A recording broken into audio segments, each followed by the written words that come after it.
కాళ్లలో నొప్పి, నరాల వాపు వంటి లక్షణాలతో బాధపడుతున్నారా? వెరికోస్ వెయిన్స్ లో అత్యాధునిక చికిత్స ఏవిస్ వాస్కులర్ సెంటర్. నమస్తే రమగారు. నమస్తే జయ. రమగారు, మనం దురాస దుఃఖానికి చేటు సిరీస్ చెప్తా ఉన్నాం. అదే 2 భాగాలు అన్నారు, ఒకటి అయిపోయింది, సెకండ్ వర్షన్. యువరాణి కీర్తిసేనని పెళ్లి చేసుకోవాలని కోరుకున్నాడు కరభుడు. ఆవిడకి అమ్మాయి నచ్చింది. మరి అయితే ఏమనిపించింది, సరే శంతనుడికి చెప్పాడు, అన్న ఎట్లాగైనా యువరాణితో నాకు పెళ్లి చేయి, నా ఇంద్రజాల విద్య నీకు ఇచ్చేస్తా అనేసరికి ఇతనేమనుకున్నాడు, ఓహో సరే ఇది బాగుంది, మరి రాజుగారిని వదలగొడతామన్నాడు. రాజుగారిని వదిలిచ్చేస్తా. రాజు పాయింట్ అతనిలో నుంచి శరీరంలో నుంచి శరభుడిని తప్పించేస్తా. ఒకటి, యువరాణి నుంచి నాకు పెళ్లి చెయ్యి, నా ఇంద్రజాల విద్య 100% నీకు ఇస్తాను. ఇది ఎందుకంటే ఒకడికి ఇస్తే వీడికి ఉండదు కదా, మన పాయింట్ అదేగా. అక్కడి నుంచి ఏం చేశాడు, సరే శంతనుడు అనుకున్నాడు, అరే ఇది చాలా బాగుంది, విద్య వస్తుంది మనకి. ఇంతకాలం కేవలం రాజును బాగు చేస్తాడు మాత్రమే అనుకున్నా, ఇప్పుడు విద్య కూడా వస్తే ఇంద్రజాల విద్యతో ఎన్ని టెక్నిక్లు అయినా చేసి వాడు చూశాడు ఆల్రెడీ. ఒక పెద్ద ఉద్యానవనం, అందులో ఒక అద్భుతమైన స్త్రీని సృష్టించాడు కరభుడు. అక్కడి నుంచి రాజుగారి దగ్గరికి వెళ్ళి, ప్రభు మరి మీకు మొన్న ఆ రోజు మన ఊరికి ఉత్తరంలో ఉన్న మహాద్భుత సౌందర్యవతిని చూసాం కదా, ఆ సౌందర్యవతిని మీరు పెళ్లి చేసుకోవాలంటే ఒక ఉపాయం ఉందండి. ఒకడున్నాడు, ఒక బ్రాహ్మణ యువకుడు మీకు ఆ స్త్రీని స్వాధీనం చేస్తానంటున్నాడు, కాకపోతే దానికి మీ అమ్మాయితో పెళ్లి కావాలంటున్నాడండి, మరి మీ అమ్మాయిని ఇచ్చి పెళ్లి చేద్దామా వాడికి అన్నాడు. అనగా నేను ఆలోచించుకుని అలాగే చేసి పారేద్దాం, ఏముంది, పిల్లకెటాకు పెళ్లి చేయాలి, ఎవడైతే ఏమిటి, బ్రాహ్మడైతే ఏమిటి, క్షత్రియుడైతే ఏమిటి, పెళ్లి చేసేస్తే వాడు ఆ అందమైన స్త్రీని నాకు అప్పచెప్తాడు, ఎందుకంటే రాణిగారు ఒప్పుకోదు కాబట్టి. సరేనని ఒప్పుకున్నాడు, తాంబూలాలు ఇచ్చేసాడు. ఈ వీళ్ళు విడిపోయి కొంతకాలం అయింది కదా, కరభుడు వీడి తన దగ్గరికి రాలంటే ఏమన్నాలి దాన్ని, మన ఈ పరకాయ ప్రవేశం వాడి దగ్గరికి ఇంద్రజాలం వాడు రాలా. ఓహో, పెళ్లి మాత్రం కుదుర్చుకున్నాడు. శంతనుడికే తాంబూలాలు ఇచ్చేసాడు. అమ్మాయి గారు పెళ్లి ఏర్పాట్లు చేయండి దాసీ జనానికి చెప్పారు. చెప్పేసరికి రాణిగారికి తెలిసింది, ఏమిటి పిల్ల పెళ్లి చేస్తున్నారు, నాకు చెప్పరు, అసలు అది వాడెవడు అనేది శంతనుడిని కేకేసింది. ఏమిటో నాయన ఈ పెళ్ళి అంటున్నారు, ఏమిటి ఏం జరుగుతుందంటే చాలా దీనంగా అమ్మబట్టి, అమ్మ నన్ను క్షమించండి, ఏం చేయాలో తెలియలేదు, మన రాజుగారి శరీరంలోకి ప్రవేశించిన వాడు వాడిని పోగొడతానని కరభుడు అనేవాడు నాకు ఒత్తిడి చేసి ప్రామిస్ చేశాడమ్మా, పోగొట్టగలడు. దానికి అమ్మాయి గారితో వివాహం అడిగాడు. రాజు ఒప్పుకున్నాడు. రాజుకేమో వివాహం కావాలి, రాజుకేమో సౌందర్యవతి కావాలి, అందుకని ఈ పని చేశాను, ఈ పని అయ్యిందమ్మా అనగానే రాణిగారిది, అదేమిటో భలేవాడివి, పిల్లని నీకే ఇచ్చి పెళ్లి చేద్దును కాదు, వాడెవడో పై దేశం వాడికి ఎందుకు ఇస్తాను నేను, నీకైతే హాయిగా ఇద్దును కదా, నువ్వు ఓ పని చెయ్యి, పిల్లని నువ్వు చేసుకో, యువరాణిని పెళ్లి చేసుకోవడం అంటే ఈజీయా, అది దొరికితే ఎవరికైనా ఏం కావాలి, నువ్వు అమ్మాయి నువ్వు పెళ్లి చేసుకుంది కదా, నీకు ఇద్దామనుకున్నావు, నువ్వు మంచివాడివి, పురోహితుడివి, ఎన్నాళ్ళ నుంచో మమ్మల్ని నమ్ముకున్నావు, ఈ రాజును నమ్ముకుంటే పిల్ల పెళ్ళవదు, నీకే ఇద్దామనుకున్నాను, ఎటాగొట్టా రాజుల నుంచి వాడిని వెడలగొట్టి పిల్లని పెళ్లి చేసుకో. ఓకే అనేసరికి వీడికి ఉత్సాహం వచ్చింది. అట్లాగేనమ్మా, మీరు ఇంత మాట చెప్పారు, నాకు తెలియదండి, నేను వాడికి మాట ఇచ్చేసాను, సరే నేను ఏదో ఒకటి ఏర్పాటు చేసుకుంటానులేండి వాడితోటి అని చెప్పాడు.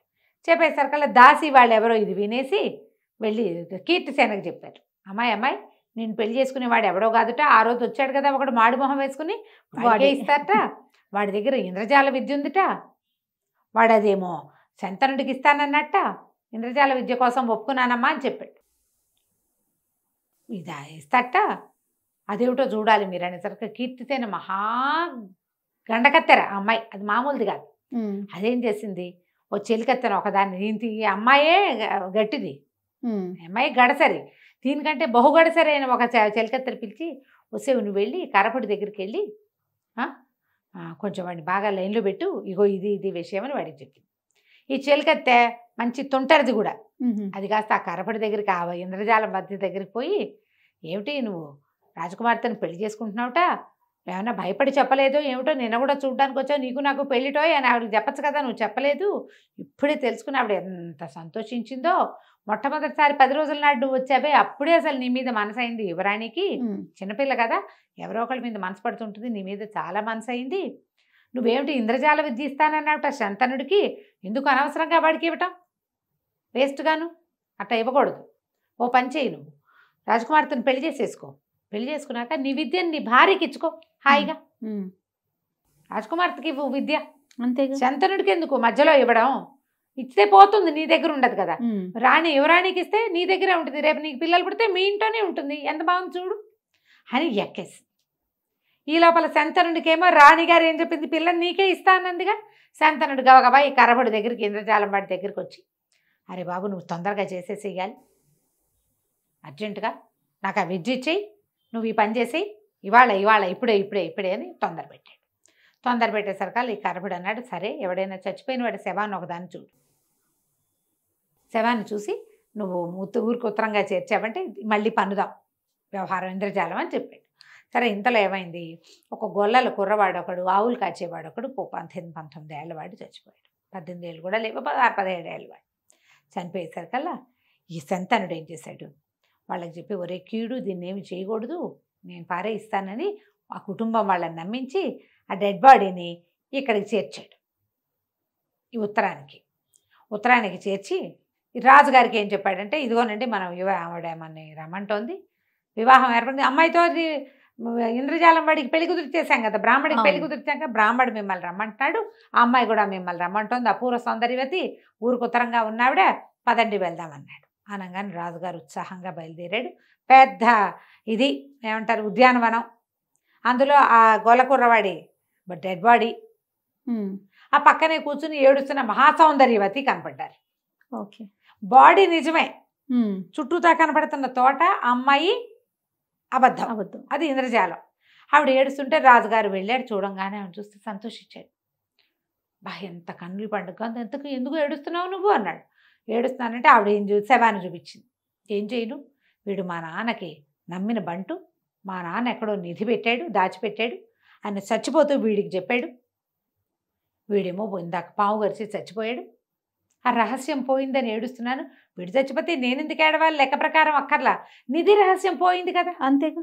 వీడు రాజుగా ఉండి, ఎవడు ఈ మన పరకాయ ప్రవేశం వాడు శరభుడు, తను రాజు కదా, పోతపోయింది వెధవనిది, నిన్ను రాణించేస్తా అనాలి, కానీ వాడి బతికేం బతుకు, డబ్బుల కోసం వెంపర్లాడే జీవితం వాడిది. ఏముంది నిధి రహస్యం ఎంతలోకి తెలుసుకుంటావు, నువ్వు ఉండు నేను చెప్తానని శరీరాన్ని వదిలిపెట్టి గోలకూరవాడి శరీరంలోకి ప్రవేశించాడు. ఎప్పుడైతే ఈ పరకాయ ప్రవేశం చేసేసాడో వెంటనే పక్కన దాగున్న శంతనుడు ఇక కరభుడు ఇద్దరు కలిసి రాజుగారి శరీరాన్ని 2 తుండాలు చేశారు. ముక్కలైపోయిన శరీరం ఇక అతుక్కోదు కదా, బాడీగా ఉంటే అందులో ప్రవేశిస్తారు. అవును, గోలకూరాన్ని పెడరెక్కలు విరిచి కట్టేశారు. అట్లా అబో దివో. ఇంతలో స్త్రీ మాయమైపోయింది, మొత్తం ఉద్యానవనం మాయమై, అంత కదలికలు వచ్చేసరికి మాయమైపోతుంది. అదే కనికట్టు మనం అట్లా చూస్తుంటే స్పెల్ కుదురుతుంది, మనం బాగా కదిలేమంటే పోతుంది. అట్లా బో దిబో అని ఏడుస్తుంటే పెడరెక్కలు విరిచి కట్టేసి తీసుకొచ్చేసరికల్లా శంతనుడికి ఏమిటి ఉంది, ఇప్పుడు రాజుగారిలో శరీరంలోంచి వాడిని పంపించేశారు, వీడు ఇందులో ఉన్నాడు. ఇప్పుడు యువరాణితో నాకు పెళ్ళి అంటే నాకు పెళ్ళి అనుకుంటున్నారు వీళ్ళు. ఇంతలో యువరాణి చిలకత్తి వచ్చింది, ఇందాక ఉంది కదా టక్కర్ది, అదేం చేసింది, లోపలికి రా యువరాణి పిలుస్తుందని లోపలికి తీసుకెళ్ళాక నీ విద్య నాకు అప్పచెప్తే పెళ్లి చేసుకుంటా అనగానే ఆయన ఏం చేశాడు, గబగబా మంత్రంతో పాటు దానికి చేయవలసిన క్రియాకలాపం అంతా యువరాణికి ఉపదేశించేశాడు. ఆ విద్య పుచ్చుకున్న యువరాణి, ఎవడరా అక్కడ ఇట్రండి అని పిలిచి వీడిని పెడరెక్కలు విరిచి కట్టండి అని కరభుని కట్టించేసి, ఈ దురాశపరుడు వీడిని జైల్లో బారేండి. యువతలకు వచ్చేసరికల్లా మహారాణి గారిని దగ్గరికి వెళ్ళాడు, రాజుగారిని సెట్ చేశాను కదండి అని శంతనుడు అడిగాడు. రాజుగారి శవం ఒకటి పడుంది, మనం అంత్యక్రియలు చేసుకుందాం, అమ్మాయితో వివాహం అనగానే మహారాణి గట్టిగా వచ్చింది, ఎవరక్కడ వీడిని బంధించండి అని. గొల్లవాడి రూపంలో ఉన్న శరభుడు, విద్య పోగొట్టుకున్న కరపుడు, రాజుగారు రాణిగారి దగ్గర బ్యాడ్ మ్యాన్గా ప్రూవ్ అయ్యి, అంటే వేరే వాడెవడికో యువరానికి ఇచ్చి పెళ్లి చేయడానికి సిద్ధపడిన శంతనుడు ముగ్గురిని తీసుకెళ్లి జైల్లో పారేశాడు. ఆ గొల్లవాడి రూపంలో ఉన్నవాడికి విద్య వచ్చు, కానీ వాడికి శవం కనపడితే కానీ ఆ విద్య ఫలించదు. జైల్లో ఉంటే ఏం శవాన్ని చూసి పారిపోతాడు, అదే కదా, శవం ఉండాలి కదా, డెడ్ బాడీ కనపడాలి. దాంతో వాడు ఏమీ చేయలేక వాడు జైల్లో కూర్చున్నాడు. యువరాణికి విద్యంతా అప్పచెప్పాక వీడికే వస్తుంది కనికట్టు, కరపుడు వాడేమీ చేయలేడు, వాడు లోపలికి కూర్చున్నాడు. రాజపురోహితుడు అయ్యుండి యువరాణికి ఒక దారిపోయే దారితోటి పెళ్లి చేయడానికి సిద్ధపడ్డందుకు శంతనుడు కూడా పోయి లోపలికి కూర్చున్నాడు. రాజుగారి శవానికి అంత్యక్రియలు చేశారు. ఏడాది లోపల రాజకుమార్తెకి వివాహం చేయాలని పక్కనున్న అవంతి నగర యువరాజుతోటి రాణి అమ్మాయికి పెళ్లి చేశారు. ఆయన వచ్చి ఈ రాజ్యానికి రాజు అయిపోయాడు, కథ కంచికి మనం ఇంటికి. ఎంత సింపుల్గా చేసేసారు. నీకు దురాశ కనుక పడితే, ఇప్పుడు చూడు, ఒకడికి పరకాయ ప్రవేశం చేశాడు, నువ్వు రాజు అయ్యావు, నువ్వు ఎంత హాయిగా ఉండొచ్చు. కానీ చూసారా ఆశ. ఇంకొకడు ఇంద్రజాల విద్య ఉంది, ఒక రాజు దగ్గర బోల్డ్ బహుమతులు తెచ్చుకున్నావు, జీవితం బాగుంది. ఇక్కడ కూడా బోల్డ్ బహుమతులు తెచ్చుకోవచ్చు, నీకు సరిపడిన దాన్ని నువ్వు చూసుకోవచ్చు. యువరాణి కోసం ఆశపడితే ఏమైంది? అన్న వస్త్రాలకు పోతే ఉన్న వస్త్రాలు పోయినాయని. అంతే, దురాశ దుఃఖానికి చేటు. నమస్తే రమ్మగారు. నమస్తే. సుమన్ టీవీలో మీ పర్సనల్ అండ్ బిజినెస్ ప్రమోషన్స్ కోసం కింది నెంబర్కి కాంటాక్ట్ చేయండి.